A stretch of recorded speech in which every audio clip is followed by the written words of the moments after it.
بسم اللہ الرحمن الرحیم۔ السلام علیکم ناظرین، میں ہوں عاصمہ شیرازی، پروگرام ہے فیصلہ آپ کا۔ آپ سب لوگوں کو جشن آزادی بہت بہت مبارک ہو۔ 76 سال کا پاکستان ہو گیا۔ ان 76 برسوں کے اندر پاکستان نے بہت کچھ پایا ہے اور ظاہر ہے کہ کھویا بھی ہے۔ یہ کھونے اور پانے کی داستان جو ہے یہ ہم ہمیشہ اس کے اوپر بات کرتے ہیں۔ حالات بدل گئے ہیں، حالات کے تقاضے جو ہیں وہ بھی بدل گئے ہیں۔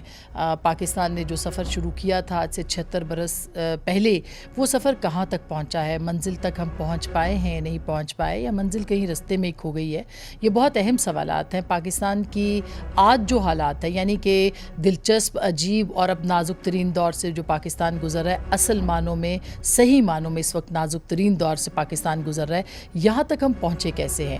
کیا ہم نے پاکستان میں آئین کے اوپر عمل داری نہیں کی؟ مثلاً 1952 میں پہلا آئین بنتا ہے 47 کے بعد، اور اس کے بعد پھر آپ دیکھیے کہ 62 میں بنتا ہے، پھر اس کے بعد جو 73 کا آئین بنتا ہے، تو 73 کے آئین تک پہنچتے پہنچتے آپ کو تقریباً 20 برس لگ جاتے ہیں۔ کیا یہ آئین کے نہ ہونے کی وجہ سے، اور پھر بار بار مارشل لاؤں کے آنے کی وجہ سے، آمریتوں کے آنے کی وجہ سے، نئے نئے تجربے ہونے کی وجہ سے، فسطائیت کی وجہ سے، جو کہ حال ہی میں ہم نے ایکسپیرینس کی، پاکستان کی جمہوریت کو کتنا نقصان ہوا، پاکستان کے جمہور کو کتنا نقصان ہوا، پاکستان کے آئین کو کتنا نقصان ہوا، پاکستان کی جو پارلیمانی جمہوریت ہے اس کو کتنا نقصان ہوا، پاکستان کی سویلین بالادستی کو کتنا نقصان ہوا؟ یہ سب نعرے تھے، یہ سب دعوے تھے، یہ سب ایک کہا جائے کہ ایک آئینی اس کے مطابق چلنے کی بجائے صرف نعروں پہ گزارا کیا گیا تھا۔ یہ واقعی پاکستان کے اندر ایک پوری بھرپور سٹرگل رہی، لیکن اس کا آج یہ خمیازہ ہے کہ محسوس ہوتا ہے، میں بھی کہ یہ غلط ہو، محسوس ہوتا ہے کہ شاید آئین 50ویں برس کے اندر جو ہے وہ بوڑھا ہو گیا ہے، اور وہ اپنے جو تقاضے ہیں وہ پورے نہیں کر پا رہا، یا ان تقاضوں کے مطابق چلا نہیں جا رہا۔ تو ان سارے موضوعات کے اوپر ہم بات کریں گے کہ آج نئے میثاق جمہوریت کی ضرورت ہے، نئے میثاق معیشت کی ضرورت ہے، نئے سوشل کانٹریکٹ کی ضرورت ہے۔ بہت سے لوگ اس بات پہ بات کرتے ہیں، کیا کیا ضرورتیں ہیں، اور کس طرح سے بحران ختم ہوگا، کس طرح سے افراتفری ختم ہوگی، کس طرح سے ایک قوم، ایک ہجوم جو بن چکی ہے، اس ہجوم کو دوبارہ قوم کیسے بنایا جائے گا؟ بہت سارے سوالات ہیں اور ایک جوابات ہم ڈھونڈیں گے۔ ہمارے ساتھ موجود ہیں بہت ہی میرے محترم، اور جن سے ہم نے آئین، جمہوریت، پارلیمانی جمہوریت، آزادی رائے، آزادی اظہار، بہت کچھ سیکھا ہے۔ جناب سینٹر فرحت اللہ بابر صاحب، سر بہت بہت شکریہ آپ کی تشریف آوری کا۔ میرے دوسرے مہمان جناب عادل نجم صاحب، اگین ایک بڑا نام ہے، دانشور ہیں، لکھتے ہیں، بولتے ہیں، سوچتے ہیں، تو وہ بھی آج ہمیں جوائن کریں۔ بہت بہت شکریہ عادل صاحب آپ کا بھی، اور پڑھاتے بھی ہیں چونکہ، تو اب تو آج کل تو وائلڈ لائف کے ساتھ ایک بڑا نام ہے۔ بہت شکریہ آپ نے ہمیں جوائن کیا۔ وہاں سے میں بابر صاحب سے شروع کرنا چاہتی ہوں۔ سب سے پہلے بابر صاحب، آج 77واں یوم آزادی، 76 برس ہو گئے، آپ کو کیا لگتا ہے کہ ہم جہاں کھڑے ہیں، کیا ہمیں یہاں کھڑے ہونا چاہیے تھا؟ ہرگز نہیں۔ یہ جو آج کا پروگرام ہے کہ پاکستان بنے 76 برس ہو گئے، اور یہ جو سال ہے 2023 کا، یہ بھی آپ کے آئین کے بنے ہوئے 50 سال ہو گئے، تو آپ نے بڑے اچھے موقع پر یہ پروگرام رکھا ہے۔ آپ نے کہا ہے کہ ہم یہاں کہاں کھڑے ہیں، اور جو سفر شروع کیا تھا کیا منزل تک پہنچ پائے ہیں یا نہیں۔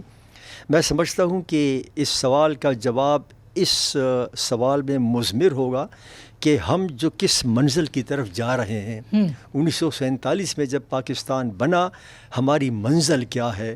اگر ہماری منزل یہ ہوتی جو قائد اعظم نے کہا تھا 11 اگست 1947 کو کانسٹیٹیوئنٹ اسمبلی میں، اگر ہماری منزل وہی تھی کہ ڈیموکریٹک سیکولر پاکستان، جس کے اندر کوئی مائنارٹیز کے ساتھ کوئی بے انصافی نہیں ہوگی، اور اگر ہمارا نصب العین یہ تھا کہ ہم سویلین بالادستی اور ڈیموکریٹک ہوگا، میں سمجھتا ہوں کہ اس جانب سفر کرنے کی بجائے پاکستان نے الٹی جانب سفر کیا ہے۔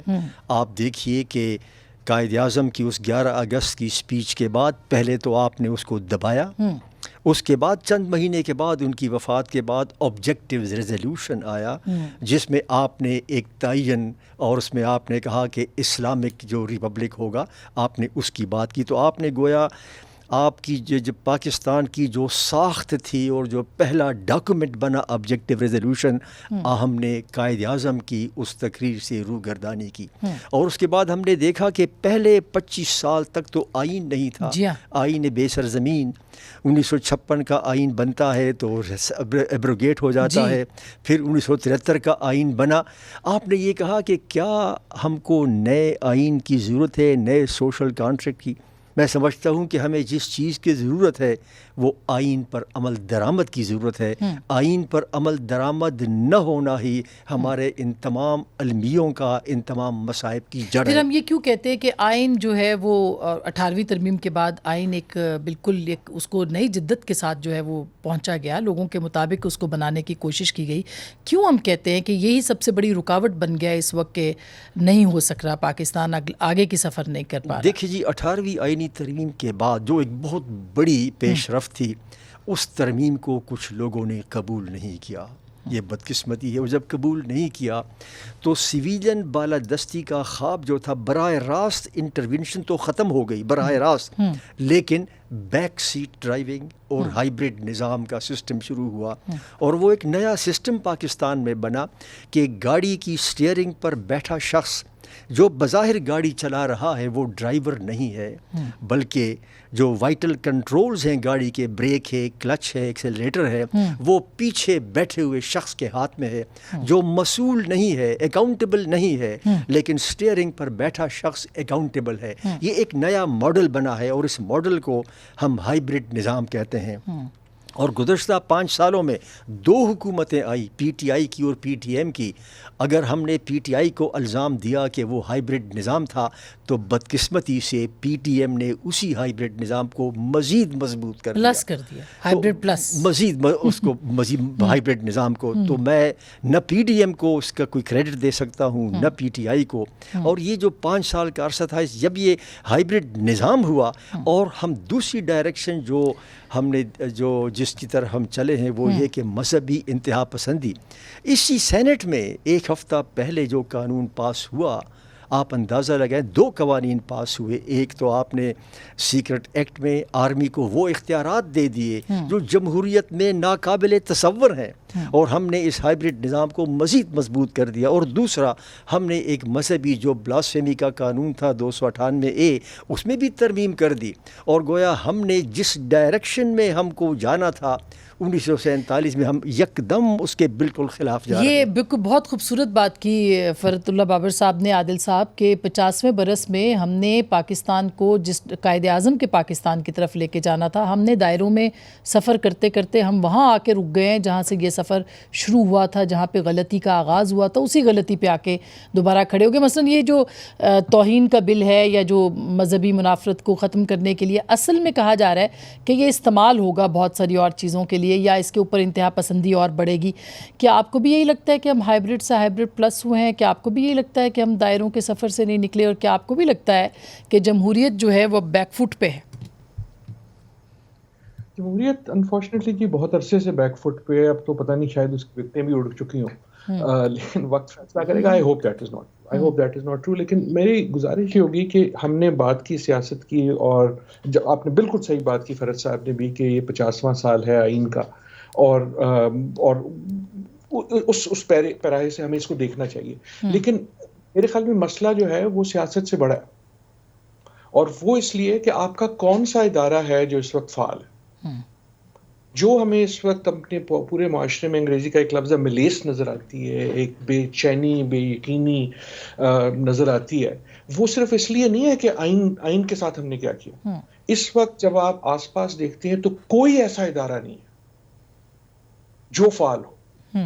پارلیمنٹ نے پروف کر دیا میں فعال نہیں، پولیٹیشنز نے پروف کر دیا میں فعال نہیں، اسٹیبلشمنٹ فعال نہیں، آپ کی سپریم جوڈیشری فعال نہیں، آپ کی تعلیمی نظام فعال نہیں، جہاں آپ پارلیمنٹ میں جو ہے وہ یونیورسٹیاں بکتے ہوئے یا بنتے ہوئے دیکھ رہے ہیں صرف آخری وقت پہ، سوچے سمجھے۔ بالکل ایک یہ جو اس وقت جو کیفیت ہے وہ اس توڑ پھوڑ کا نتیجہ ہے، جو جب میں ایز اے پاکستانی اپنے گرد کچھ بھی دیکھتا ہوں تو مجھے ہر چیز ٹوٹتی ہوئی نظر آتی ہے۔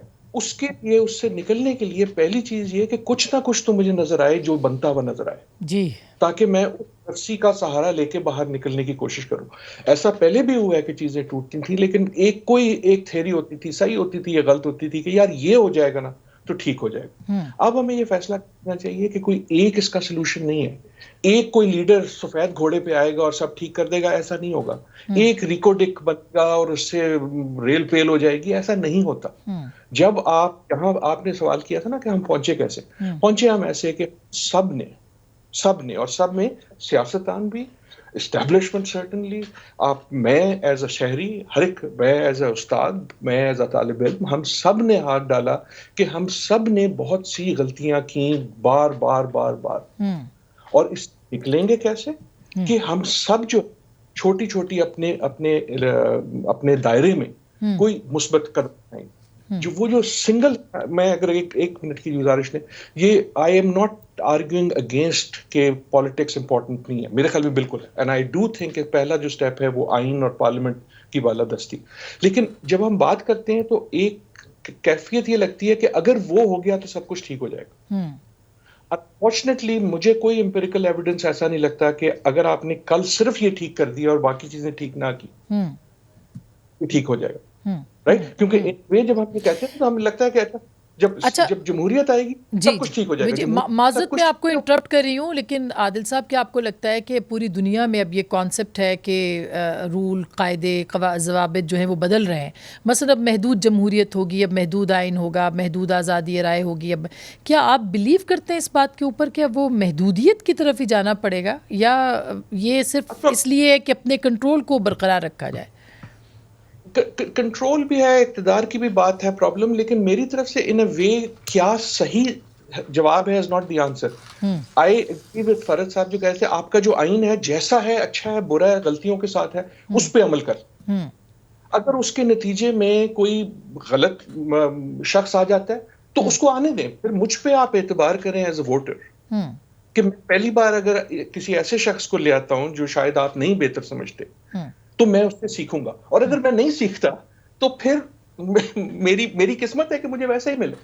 لیکن اس کو سیکھتے سیکھتے اتنا کچھ خراب ہو جائے کہ دوبارہ ٹھیک کرنے کے لیے آپ کو پورا نظام بدلنا پڑے، پھر کیا کیا جائے؟ تب بھی نہ بدلا جائے. لیکن جمہوریت کی لاجک یہ نہیں ہے، یہ میں بڑی سخت بات کر رہا ہوں، آپ پھنسائیں گے مجھے. جمہوریت کی لاجک یہ نہیں ہے کہ جمہوریت آپ کو بہترین گورنمنٹ دے گی، یہ کبھی کسی نے نہیں کہا. جمہوریت کی لاجک یہ ہے کہ وہ موسٹ ریپرزینٹیٹیو گورنمنٹ دے گی. اب وہ ریپرزینٹ اگر مجھے کرتی ہے اور میں بحیثیت معاشرہ جو ہے ایک غلط فیصلہ کرتا ہوں، ہم کرتے ہیں اپنی زندگی میں غلط فیصلے، پھر ان کو بھگتتے ہیں. قوموں کو بھی بھگتنا چاہیے. لیکن جب کوئی ایک طاقت، کوئی بھی ایک طاقت، بیرونی ہو اندرونی ہو، یہ سمجھے میں عقل کل ہوں اور میں فیصلہ کر لوں گا. لیکن عادل صاحب، کیا اسی صورت میں پھر فسطائیت کو بھی اڈاپٹ کر لیا جائے کہ پاپولیرٹی جو ہے وہ فسطائیت کے ذریعے بھی تو آتی ہے، یا اس کو بھی تو جنم دیتی ہے، جو کہ ہمارے کیس میں ہوا ہے؟ کیا اس کو بھی قبول کر لیا جائے کہ وہ مقبول ہے بہت اس لیے؟ مجھ سے نہیں، بالکل میرے خیال میں لوگوں پہ کم از کم اتنا اعتبار کیا جائے کہ وہ اگر آپ پہچان سکتی ہیں تو وہ بھی پہچان سکیں. جمہوریت جو ہے وہ اچھی حکومت کا نام نہیں ہے، جمہوریت جمہور پہ اعتبار کا نام. یہ اچھا انٹرسٹنگ پوائنٹ ہے یہ عادل صاحب نے اٹھایا. جو بابر صاحب، آپ اس سے متفق ہیں اس پوائنٹ کے ساتھ؟ کیونکہ ہم یہ کہتے ہیں کہ نظام کی خرابی ہے، اسی لیے ہم کبھی صدارتی نظام، کبھی اسلامی صدارتی نظام، کبھی جمہوری نظام، کبھی نیم جمہوری نظام، ہائیبریڈ پلس. تو کیا نظام خراب ہے، ہم خراب ہے، عوام خراب ہے؟ کیا عوام پہ اس وقت بھروسہ کیا جا سکتا ہے؟ دیکھیے، آپ نے جمہور کی بات کی، اور جمہور کا مطلب ہے کہ عوام ہے.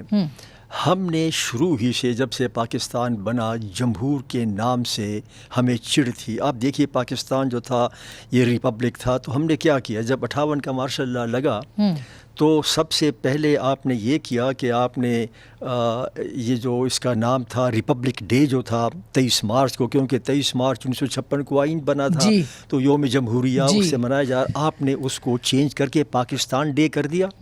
14 اگست کو جو ملٹری پریڈ ہوتی تھی وہ آپ نے شفٹ کر کے 23 مارچ کو کر دی. اس لیے کر دی تاکہ لوگوں کے ذہنوں سے لفظ جمہور اور ریپبلک محو ہو جائے۔ یہ کانشیس فیصلہ کیا گیا تھا اس وقت۔ اس کے ایک سال بعد ہم نے کیا کیا، ایک سال بعد ہم نے واگا پر جو یہ پریڈ ہے ملٹری کی، اس کو فارملائز کر دیا، اور آپ وہ پریڈ دیکھتی ہیں کہ جس میں آپ ریاست کو ایک ملٹری سٹیٹ بنانے کا ایک ڈھانچہ ہے۔ تو ایک تواتر کے ساتھ، باضابطہ منصوبے کے ساتھ ہم نے لفظ ریپبلک اور جمہور کو لوگوں کے ذہنوں سے محو کرنے کی کوشش کی ہے۔ 14 اگست کی پریڈ کو 23 مارچ لانا، ریپبلک ڈے کو پاکستان ڈے میں تبدیل کرنا، 1959 میں واگا بار میں یہ پریڈ کرنا کہ جو جتنی ٹانگ اوپر اٹھائے گا وہ اتنا ہی طاقتور ہے، اتنا ہی محب وطن ہے، اور جو ٹانگ نہیں اٹھا سکتا وہ غیر محب وطن ہے۔ تو یہ ہم نے ایک کانشیس ایفرٹ کی ہے۔ دیکھیے آگے بڑھنے کا کیا راستہ ہوگا۔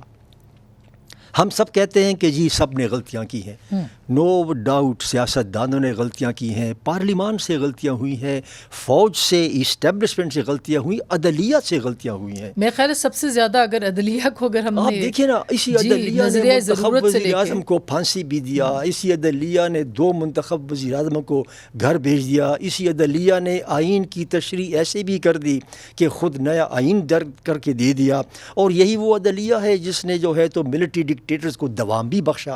تو غلطیاں تو سب نے کی ہیں، غلطیاں انہوں نے بھی کی ہیں جنہوں نے آئین کو پامال کیا، اسٹیبلشمنٹ نے، غلطیاں ہم نے بھی کی ہیں، سیاسی پارٹیوں نے، بالکل سیاستدانوں نے بھی غلطیاں۔ تو اگر سب یہ مانتے ہیں کہ غلطیاں کی ہیں تو کیا راستہ، آگے بڑھنے کا کیا راستہ ہے؟ اس کا راستہ یہ ہے میری نظر میں کہ آپ جب یہ اعتراف کرتے ہو کہ سب نے غلطیاں کی ہیں تو سب سے پہلے ایک ٹروتھ کمیشن بننا چاہیے، اور وہ ٹروتھ کمیشن میں سب آ کے پھر ڈسکس ہو جائے کس کس نے کیا کیا غلطیاں کی ہیں اور اس کا ازالہ ہو جائے۔ لیکن آج ٹروتھ کمیشن کے راستے میں کون لوگ حائل ہیں؟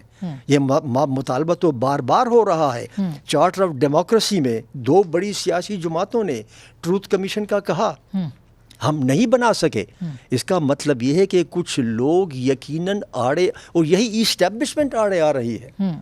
تو اس کا مطلب یہ ہے کہ کچھ لوگ جنہوں نے غلطیاں کی ہیں وہ اس بات کے لیے آمادہ نہیں ہے کہ وہ سب کے ساتھ مل بیٹھ کے اس بات کا اقرار کریں کہ ہاں غلطیاں ہوگی۔ تو میں سمجھتا ہوں کہ پہلے تو سچائی کمیشن بنائے، ایک سچائی کمیشن ہو، تسلیم کرے، اور ہر طبقے فکر جو ہے، ہر جو انسٹیٹیوشن ہے، پارلیمان ہو، میں نے عدلیہ کا آپ کو بتا دیا، اسی طرح اسٹیبلشمنٹ کا بتا دیا، پارلیمان کا بھی، یہ جو پارلیمان میں پچھلے دنوں ہوا، جس طرح سے قوانین پاس ہوئے، کیا پارلیمان اس کے بارے میں جواب دہ نہیں ہوگا؟ پارلیمان کو جواب دینا ہوگا، سیاسی جماعتوں کو جواب دینا ہوگا۔ تو اگر ہم کھلے دل سے کہتے ہیں کہ ہاں میں نے بھی غلطی کی ہے، اس نے بھی غلطی کی ہے، تو آؤ آ کے بیٹھ کے ایک ٹروتھ کمیشن بناتے ہیں۔ اور اس کی بازگشت ہم نے سنی حال ہی میں، لیکن اس پہ عمل نہیں ہوا۔ ذرا تحقیقات کریں، آپ ایک انویسٹیگیٹو جرنلسٹ ہو، اور آپ جو بڑے گھر کی کہانی پھر لکھیں تو اس بڑے گھر کی کہانی میں اس کا ذکر کریں کہ کون قوتیں ہیں جو آپ کے ٹروتھ کمیشن کے راستے میں حائل ہیں۔ میں سمجھتا ہوں جب تک برملا اس بات کا اظہار نہیں کیا جائے گا اور اعتراف نہیں کیا جائے گا کہ ہاں غلطیاں ہو گئی ہیں، ہاں غلطی ہو گئی ہے، کیا اب آپ نے اس کو پنش کر رہے ہیں؟ لمیٹڈ انڈیمنٹی دے دیں آپ، لیکن ٹوٹل انڈیمنٹی نہیں دے سکتے۔ تو وہ اس کے لیے کیسے سر؟ یہاں ایک ڈکٹیٹر کا احتساب نہیں کر سکتے آپ؟ جن لوگوں کا خون ہوا ہے، جن لوگوں کا خون ہوا ہے، وہ کیسے آپ کو سب کچھ معاف کر دے؟ کسی حد تک تو آپ کو سینشور کرنا پڑے گا، آپ کو کہنا پڑے گا کہ ہاں فلاش فکس تو کر دے ذمہ داری کہ یہ ذمہ داری اس کی تھی جو اس نے 70 سال میں کیا۔ اگر میرے ساتھ ظلم ہو جائے نا، اور میں فرض کے ظالم کا ہاتھ نہیں پکڑ سکتا اور ظالم کو سزا نہیں دے سکتا، تو کم از کم میری ایکسپیکٹیشن یہ ہوگی کہ اس ظالم کو برملا کہا جائے کہ تم نے یہ غلط کیا تھا، اور وہ ظالم اس بات کا اقرار بھی کرے کہ ہاں مجھ سے غلطی ہو گئی۔ تو مجھے کچھ تھوڑی بہت فل سیٹسفیکشن تو نہیں ہوگی، لیکن مجھے یہ سیٹسفیکشن ہوگی کہ جو ظالم تھا اس نے برملا پبلک میں اس بات کا اعتراف کیا اور معافی مانگی، تو شاید کسی حد تک ازالہ ہو جائے، کسی حد تک۔ بالکل عادل صاحب، آپ کا کمنٹ لے کے اس کے اوپر پھر میں بریک پہ جاؤں گی۔ کیا آپ کو لگتا ہے کہ میثاق، یعنی ایک جمہوریت ہوا تھا، اس کے اندر سچائی کمیشن، ابھی حال ہی میں کہا گیا کہ سیاست میں مداخلت نہیں ہوگی اور بس ختم ہو گیا؟ جنرل باجوہ نے بہت بار کہا، پھر اس کے بعد آپ نے دیکھا کہ آن دا ریکارڈ DGI جو ہیں انہوں نے کہا کہ بھئی اب نہیں، یہ رستہ بند ہے، ادارے نے فیصلہ کر لیا ہے۔ پھر آپ نے دیکھا 9 مئی ہو گیا اور 9 مئی کے بعد کی سیاست جو ہے اس نے پاکستان کی سیاست کو، جمہوریت کو، پارلیمانی جمہوریت کو، سویلین بالادستی کو وہاں دھکیل دیا جہاں شاید اب اٹھنے کے بھی قابل نہیں. کیا کہیں گے آپ؟ دیکھیں، دو چیزیں ہیں. 9 مئی ہوا یقیناً ایک بہت بڑا آسان ہے، لیکن صرف 9 مئی نہیں ہوا، 8 مئی بھی ہوا، 7 مئی بھی ہوا، 6 مئی بھی ہوا، 10 مئی بھی ہوا، 11 مئی بھی ہوا. کہنے کا مقصد یہ ہے کہ جس جگہ ہم پہنچے نا کسی ایک دن کی وجہ سے نہیں پہنچے. یہ گھر ہم نے بڑی محنت سے توڑا ہے، بڑی جد و جہد سے توڑا ہے. ایک ایک اینٹ کو ایک ایک شخص نے کسی نہ کسی طرح اکھاڑ کے اس جگہ پہنچایا ہے. درست بات. کہ ٹوٹ پھوٹ ہمارے سامنے ہے وہ ہمیں نظر آ رہی ہے. اب جب اس کو واپس بنانا ہے تو وہ ہر اینٹ جو ہے اٹھانی پڑے گی. میں اگین اس پہ جاتا ہوں کہ وہ جو سنگل کاز ہے نا کہ ایک یہ دن ہو گیا یا ایک یہ شخص ہو گیا یا ایک یہ فیصلہ ہو گیا، ایسے نہیں ہوا تھا. ایسے اگر ہوتا تو اس ایک کو ہم ٹھیک کر لیتے. میں ایک ارجنسی کی بات کر رہا ہوں. میرے خیال میں ٹروتھ کمیشن والی جو بات ہے بڑی اچھی ہے، لیکن اس کا مقصد آئی ووڈ اونلی ایڈ دس کہ اس کا مقصد صرف یہ نہیں ہے کہ اس کا جو ہے اس کے عمل کا رد عمل کیا جائے. اس کا مقصد سیکھنا ہے. وہ نا اگر آپ گڑھے میں پھنسے ہوئے اور ہم گڑھے میں پھنسے ہوئے، پہلے تو یہ مانتے ہیں ہم گڑھے میں پھنسے ہوئے. اگر ہم گڑھے میں پھنسی گئے ہیں تو پہلا کام یہ کریں، خدا کا واسطہ ہے کہ کھودنا تو بند کریں نا. Stop digging. When you are in a hole, stop digging. اگر ہم وہی چیز بار بار یہ سوچ کے کر رہے ہیں کہ یار جو پہلے غلطی کی تھی وہ پھر سے بار بار کر رہے ہیں کہ اس بار جو ہے نا فرق ہو جائے گا، تو یہ جو ہے یہ عقل مندی نہیں ہوتی، یہ حماقت ہوتی ہے. درست بات ہے. تو وہ جو مسٹیکس ہم کر چکے ہیں اور جو ہمیں پتہ ہے، سو ٹروتھ ریکنسیلیشن کا ایک مقصد یہ ہے نا کہ آپ سیکھیں کہ ہم نے کیا غلطی کی، تاکہ کم از کم وہ کرنا تو بند کریں نا یار. بالکل.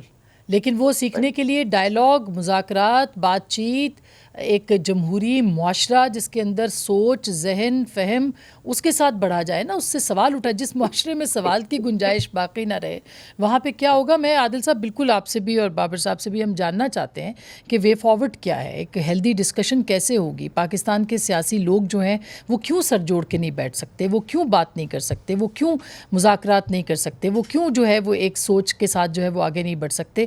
کہاں کہاں مفادات ہیں، کہاں کہاں کمپرومائزز ہیں؟ بریک کے بعد اس پہ بات کریں گے.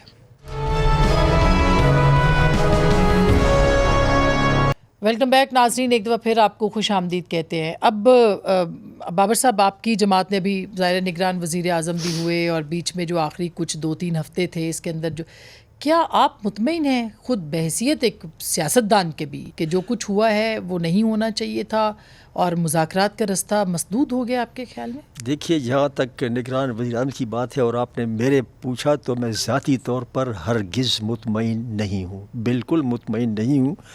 لیکن مجھے اتنا معلوم ہے کہ جب یہ سیاسی جماعتوں کے درمیان اس کے اوپر بات چیت ہو رہی تھی اور کوئی فیصلہ نہیں ہو رہا تھا، تو پھر سب سے آخر میں تمام سیاسی جماعتوں نے وزیر اعظم کو اختیار دیا کہ آپ یہ کر دیں. اور پھر وزیر اعظم صاحب نے جو بھی وجوہات ہوں، جو بھی مجبوریاں ہوں، انہوں نے کاکڑ صاحب کو کر دیا. میں ذاتی طور پر کاکڑ صاحب کے کیئر ٹیکر پرائم منسٹر بننے پر خوش نہیں ہوں. وجہ اس کی وجہ یہ ہے کہ کاکڑ صاحب کا جو ٹریک ریکارڈ ہے وہ اسٹیبلشمنٹ کے بالکل شخص ہیں اور وہ اسٹیبلشمنٹ کی مرضی کے بغیر کچھ کام نہیں کرتے. یہ میں ذاتی بالکل آپ کی ذاتی رائے ہے، تو میں اس طرح کے شخص کو کہ جو اسٹیبلشمنٹ کا ہو اور اگر اس کے سامنے ٹارگٹ یہ پڑا ہو کہ فری اینڈ فیئر الیکشنز ہوں، تو ان دونوں میں مجھے with great respect to the caretaker prime minister مجھے اس پہ اعتراض ہوگا. لیکن بابا صاحب اس وقت کون ہے جو کہ اسٹیبلشمنٹ کا نہیں ہے؟ حالات ایسے ہو گئے. نہیں دیکھیے، ہر شخص جو ہے ایسا بھی نہیں ہے کہ اسٹیبلشمنٹ کے سامنے کوئی کھڑا نہیں ہو سکتا، ایسا نہیں ہے.